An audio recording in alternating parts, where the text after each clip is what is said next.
સુરતના રાંદેર વિસ્તારમાં મારામારીની ઘટના બની। રામનગર પાસે ધી મિલેનિયમ સ્કૂલની બસના ચાલકે બેફામ રીતે વાહન હંકારીને મહિલાઓ સવાર કાર અને મુસાફર ભરેલી રિક્ષા સહિત બે વાહનોને અડફેટે લેતા અકસ્માત સર્જાયો, જેના પગલે ઘટના સ્થળે ઉશ્કેરાયેલા લોકો વચ્ચે મારામારીના દ્રશ્યો પણ જોવા મળ્યા હતા।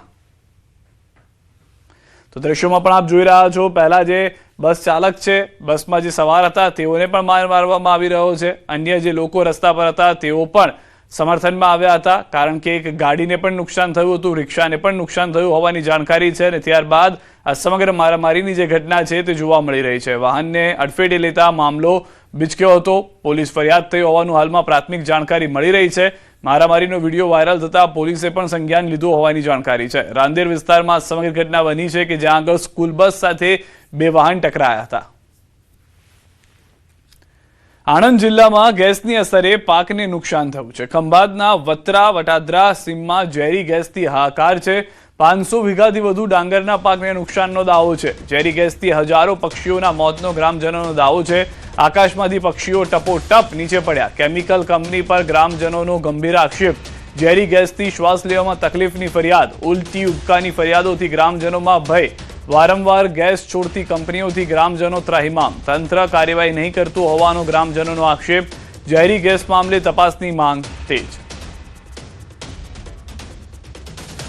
એ છે કે રોહન ડાઇચ કેમિકલ કંપની જે ધુવારણ ખંભાત રોડ ઉપર આવેલી છે અને તે અવારનવાર ઝેરી ગેસ છોડવાથી અમારી ખેતીને નુકસાન થાય છે। તરત જ આ ન્યૂઝ મળતા અમારી ટીમ ત્યાં આગળ ખંભાત ખાતે પહોંચી ગઈ છે અને હાલ ઇન્સ્પેક્શન ચાલુ છે। બરાબર, એ તો ત્યાં જેટલી બી કંપનીઝ છે એ બધાનું ઇન્સ્પેક્શન કરી ત્યાંનું એર પોલ્યુશન મોનિટરિંગ કરશું। જૂનાગઢ તાલુકાના ખડિયા ગામમાં નકલી દૂધ બનાવવાના કારોબારનો પર્દાફાશ થતા ખળભળાટ મચ્યો છે। હનુમાનપરા વિસ્તારમાં નકલી દૂધ બનાવવામાં આવતું હોવાની બાતમીના આધારે તાલુકા પોલીસે જયદીપ હરસુખભાઈ ભેડાના રહેણાંક મકાન પર દરોડા પાડ્યા હતા। દરોડા દરમિયાન આશરે 60 લીટર શંકાસ્પદ દૂધ, પામોલીન તેલના 3 ડબ્બા અને દૂધ બનાવવા માટે વપરાતો મિલ્ક પાવડર પણ મળી આવ્યો હતો। પ્રાથમિક તપાસમાં પામોલીન તેલ અને મિલ્ક પાવડરનું મિશ્રણ કરી દૂધ તૈયાર કરવામાં આવતું હોવાની વિગતો સામે આવી છે। મામલો સામે આવતા પોલીસે ફૂડ સેફટી વિભાગને જાણ કરી। ફૂડ વિભાગની ટીમ સ્થળ પર પહોંચી શંકાસ્પદ દૂધ સહિત પામોલીન તેલ અને મિલ્ક પાવડરના સેમ્પલ લઈ લેબોરેટરીમાં મોકલાયા। હાલ શંકાસ્પદ દૂધનો નાશ કરવામાં આવ્યો છે, જ્યારે અન્ય સામગ્રી સીલ કરી દેવામાં આવી છે। જોકે લેબોરેટરી રિપોર્ટ આવ્યા બાદ આ દૂધમાં ખરેખર કોઈ હાનિકારક કેમિકલ હતું કે નહીં અને તે માનવ સ્વાસ્થ્ય માટે કેટલું જોખમી હતું તે સ્પષ્ટ થશે। સૌથી મોટો સવાલ એ છે કે જો પામોલીન તેલ અને મિલ્ક પાવડરમાંથી દૂધ તૈયાર કરીને તેનું વેચાણ કરવામાં આવતું હતું તો આ દૂધ આખરે ક્યાં વેચાતું હતું અને કોને પહોંચાડવામાં આવતું હતું? આ નકલી દૂધનો કારોબાર કેટલા સમયથી ચાલી રહ્યો હતો અને તેની પાછળ અન્ય કેટલા લોકો સંડોવાયેલા છે તે પણ તપાસનો વિષય છે। આ જે ફૂડ સેફ્ટી ઓફિસર છે તેઓએ આવી અને તેઓએ સદર જે પામોલીનના તેલના 3 ડબ્બા તથા નકલી કેમિકલ દૂધ જે આશરે 60 લીટર છે તે તથા મિલ્ક પાવડર આ ત્રણેયની સ્થળ પરથી પંચો રૂબરૂ ઝડપી કરવામાં આવેલી અને સદર જે કેમિકલ યુક્ત દૂધ છે તેના સેમ્પલ લેવામાં આવેલા। હાલ અત્યારે જે ફૂડ સેફ્ટી ઓફિસર છે તેઓ તપાસ કરી રહેલ છે કે સદર કેમિકલ યુક્ત દૂધ છે કે કેમ અને તે અન્વયે તપાસ ચાલુ છે। ફાર્મસી શિક્ષણને લઈને મોટા સમાચાર। ફાર્મસી કાઉન્સિલ ઓફ ઇન્ડિયાનો મોટો નિર્ણય। ભાડા કે લીઝના મકાનમાં નહીં મળે મંજૂરી। નવી ફાર્મસી કોલેજોને નહીં મળે મંજૂરી। વર્ષ 2027-28 થી દેશમાં લાગુ થશે નવી નીતિ। તો હાલમાં જે જાણકારી મળી રહી છે તે પ્રમાણે ફાર્મસી કાઉન્સિલ ઓફ ઇન્ડિયાએ આ નિર્ણય લેતા ભાડા કે લીઝના મકાનમાં જો કોઈ હવે નવી ફાર્મસી કોલેજ ચાલતી હશે તો તેને મંજૂરી આપવામાં નહીં આવે। જે જૂની ચાલી રહી છે તે યથાવત રહેશે તેવું હાલમાં આ જે નિવેદન છે, જે જાહેરાત છે તેના પરથી લાગી રહ્યું છે। શાળાઓએથી 100 મીટરમાં જંક ફૂડ પર પ્રતિબંધની માંગ। શાળા સંચાલક મંડળે સીએમ શિક્ષણ મંત્રીને પત્ર લખ્યો છે। શાળાના કેમ્પસમાં પણ જંક ફૂડ વેચાણ બંધ કરાવવા માંગ કરી છે। બાળકોના આરોગ્યને લઈને સરકાર સમક્ષ રજૂઆત કરાઈ છે। શાળાની કેન્ટીનનું મનપામાં રજીસ્ટ્રેશન ફરજિયાત કરવાની પણ માંગ કરાઈ છે। અસ્વાસ્થ્યપ્રદ ભોજન ન અપાય તેવી પણ નિયમવાલી લાવવામાં આવે તેવી વાલીઓમાં માંગ છે। જંક ફૂડ અને નશાકારક પદાર્થો અંગે જાગૃતિની પણ માંગ કરાઈ છે। તમામ શાળાઓ માટે યોગ્ય નીતિ નિયમો અમલમાં મૂકવા માંગ કરાઈ છે।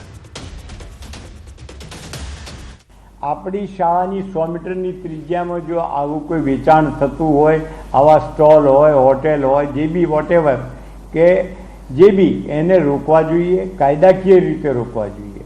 આરોગ્ય પ્રધાન અને શિક્ષણ પ્રધાને ભેગા મળી અને આ અંગે તાત્કાલિક વિધાનસભામાં કાયદો લાવવો જોઈએ અને આપણા બાળકોની સેહત એમની તંદુરસ્તી માટે પણ આ ખૂબ જરૂરી છે. બાળકોના અતિપ્રિય ચિપ્સ અને કુરકુરે પર પ્રતિબંધ, નહીં વેચાય ₹1 કે 10 પડીકા.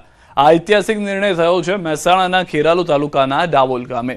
બાળકોના તંદુરસ્ત આરોગ્ય અને ઉજ્જવળ ભવિષ્ય માટે અનોખો અને પ્રશંસનીય નિર્ણય લીધો છે.